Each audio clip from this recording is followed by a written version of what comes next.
ঝিমি এখন কেমন আছে রিতমের বাড়িতে, ভালো কি খারাপ সবটাই তোমাদের সাথে আজকে তুলে ধরবো। তার আগে বলি, হ্যালো ফ্রেন্ডস, কেমন আছো? আশা করি তুমি ভালো আছো, সুস্থ আছো এবং জাস্ট পারবারে আছো। আমি কিন্তু দারুণ আছি। নতুন একটা কন্ট্রোভার্সি ভিডিও তোমাদের অনেক ওয়েলকাম, অনেক স্বাগত নিয়ে আজকের কন্ট্রোভার্সি ভিডিও স্টার্ট করছি। আজকের টপিক অবশ্যই ঝিমি আর রিতম। তো আমি যে কথাগুলো আজকে আলোচনা করব, যে ঝিমি এখন কেমন আছে, ঝিমি এখন কেমন আছে, এটাই আজকে আমি আলোচনা করব।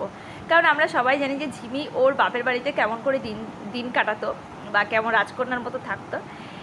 শ্বশুরবাড়িতে কি ওই রকম আছে না অন্য রকম আছে, সবটাই আজকে তোমাদের সামনে তুলে ধরবো। তো বলি, ঝিমি বাপের বাড়িতে কেমন থাকতো। তো বাপের বাড়িতে যেটা থাকতো, আপাত দৃষ্টিতে ঝিমি ওই রকম থাকলেও কিন্তু ওই রকম আশপাশটা সাধারণ মানুষ কিন্তু ওই রকম থাকে না। কারণ একটা মানুষের নিয়মিত একটা রুটিন থাকে। সকালবেলা ঘুম থেকে ওঠা, তারপর ব্রাশ করা, টিফিন করা, তারপর ঠিক টাইমে চান করা, তারপরে লাঞ্চ করা, আবার রাতে ডিনারটা ঠিক টাইমে করা, আবার রাতে ঠিক টাইম মতো বিছানাতে যাওয়া, এটা একটা মানুষের ডেলি রুটিন।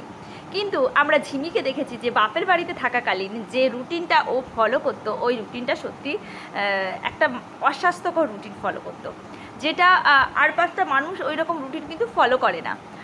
ওই রকম রুটিন ফলো করলে মানুষটা অসুস্থ হবেই। তো ওই রুটিনটা কিন্তু ঝিমি ফলো করতো। মানে রাত 3টে অবধি পর্যন্ত ঘুম আসতো না, অনেক অনেক ওষুধ খেয়ে তারপরে ঘুম আসতো। বা 12টার সময় মনে হলো কিছু বানাবে, তখন চলে গেল কিচেনে কিছু বানানোর জন্য। সকালবেলা এমনও হয়েছে 2-2-2:30 পর্যন্ত ঘুমিয়ে আছে। তো এগুলো সকালবেলা তো জলখাবার খাই না, কোনো দিনও খাই না। তো এই রকম লাইফ কিন্তু ঝিমির ছিল। এই রকম একটা মানে অনিয়মিত জীবনযাত্রা কিন্তু ও কিন্তু লিড করতো।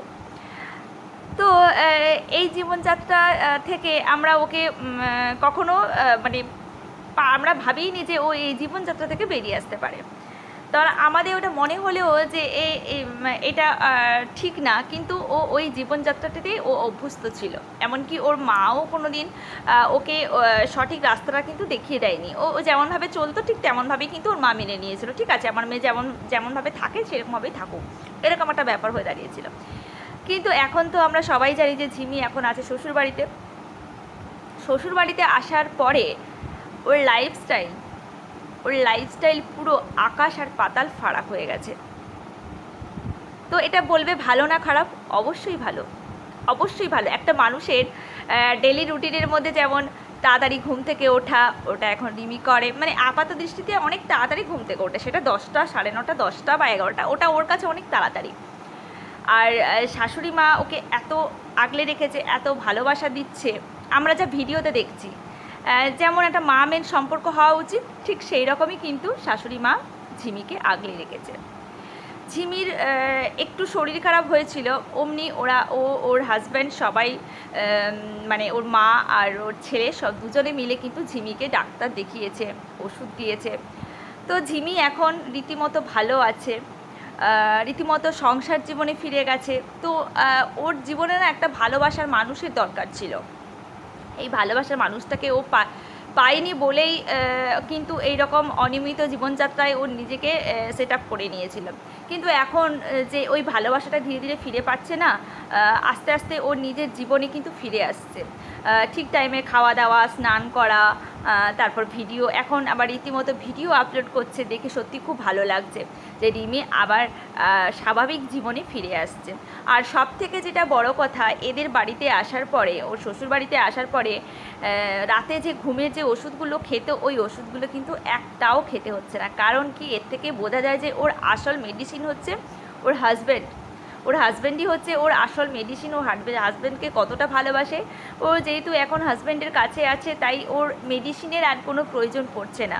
ওর হাজব্যান্ডই হচ্ছে আসল মেডিসিন। অনেক ভালো আছে, দুজনে মিলে একটা শর্ট চ্যানেল খুলেছে।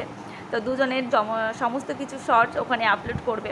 সত্যি ভেবে খুব ভালো লাগছে যে মেয়েটা একটা নির্দিষ্ট জীবনে ফিরে যাচ্ছে। এরকম অশৃঙ্খল অনিয়মিত জীবনযাপন থেকে নিজেকে বের করে এনে এরকম একটা জীবনে নিজেকে মানিয়ে নিচ্ছে। এটা সত্যি ভালো লাগছে। তো বলবো যে এইরকমভাবেই ঝিমি, তুমি এইরকমভাবেই এগিয়ে যাও। পাশে তোমার কিন্তু শ্বশুরবাড়ির পরিবার সবাই আছে। আর তোমার শ্বশুরমশাইকে দেখলে তো সত্যি মনে হয় মাটির মানুষ পুরো। দেখলে মনে হয় পুরো মাটির মানুষ। আমরা ভিডিওতে যা দেখতে পাচ্ছি তোমার শাশুড়ি তোমাকে ভীষণ কেয়ার করছে, যেমন একটা মা তার মেয়েকে করে। আশা করি তুমি এই ভালোবাসা ঠেলে দিয়ে আর দ্বিতীয়বার সেই ভুলটা করবে না, যে ভুলটা আগের বারে করেছিলে, যে ভালোবাসা অগ্রাহ্য করে তুমি বেরিয়ে গেছিলে।